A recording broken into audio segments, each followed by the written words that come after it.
तपती सड़क, बदलते मौसम की हवाएं और 750 किलोमीटर का थका देने वाला पैदल सफर। कौन माँ खुशी से 10 साल के बेटे को इस सफर पर रवाना कर सकती है? लेकिन हैदर अली ने इस सफर और इस ट्राली को अपनी जिम्मेदारी समझकर कबूल किया। जिस तरह ट्राली का बोझ उसके वजन से कहीं ज्यादा है, इसी तरह इसके ख्यालात भी उम्र के लिहाज से कहीं भारी हैं। मेरे वालिद साहब से हम 0 पॉइंट गए थे, साहब को उठा के ले गए। हम गवादर गए, मेरे चाचू रिपोर्ट ले गया, हो गया रिपोर्ट लिखने, हम गवादर में गए। वो आज तक भी गायब है, 4 साल हो गए हैं इसको। हमारी भाइयों को कोर्ट में लाए, कोर्ट ने वो सजा दिया, हमें मंजूर है, मगर उसके टच करना मंजूर नहीं है। पांव जख्मी से ही डगमगाते चलो, अपनी जंजीर को जगमगाते चलो। सिंध के नामवर शायर शेख अयाज की ये सतूर जैसे इस लॉन्ग मार्च के रूह रवां कदीर बलोच के लिए कहे गए हों। उनके बेटे अब्दुल जलील रेकी लापता हुए, बाद में उनकी मस्कशुदा लाश मिली, लेकिन ये हादसा उनकी जदोजहद को रोक नहीं सका।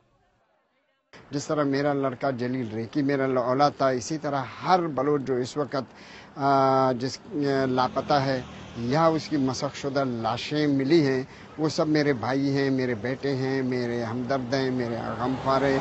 उनके लिए क्यों ना मैं अभी आवाज़ उठाऊं, तो मैंने ये फैसला कर लिया कि उनके लिए भी अब मैं अपना जिंदगी वक्फ कर लूं।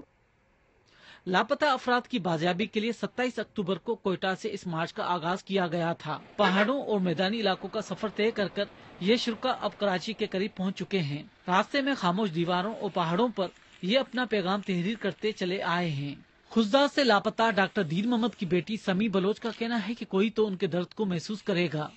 ये सोचकर वो मार्च का हिस्सा बनी।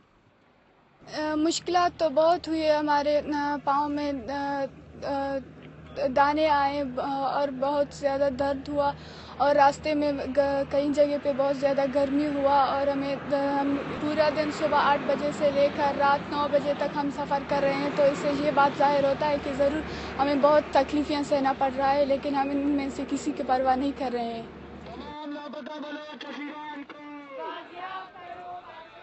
बलूचिस्तान के इस मरकजी शाहराह पर बहुत छोटे कस्बे और देहात हैं। रास्ते में लापता और हलाकशुदा अफराद के लवाहिकीन ने मार्च का इस्तकबाल किया। कहीं कहीं चंद नौजवानों ने इस मार्च में शरीक होकर यकजहती का इजहार किया। महदूद अफराद पर मुश्तमिल ये काफिला रियासती इदारों के खौफ को अयां करता है। इस लॉन्ग मार्च की बलूचिस्तान की तमाम सियासी जमातों और इंसानी हकूक की तंजीमों ने हिमायत का ऐलान किया है, लेकिन अमली तौर पर वो इसमें शरीक नहीं। फरजाना मजीद की जिंदगी का तकलीफदेह सफर तो 4 साल पहले ही शुरू हो गया था, जब उनके भाई जाकिर मजीद को उठाया गया। उनकी जदोजहद ने उन्हें उन कई लड़कियों के लिए मॉडल बना दिया जिनके भाई या वालिद लापता हैं।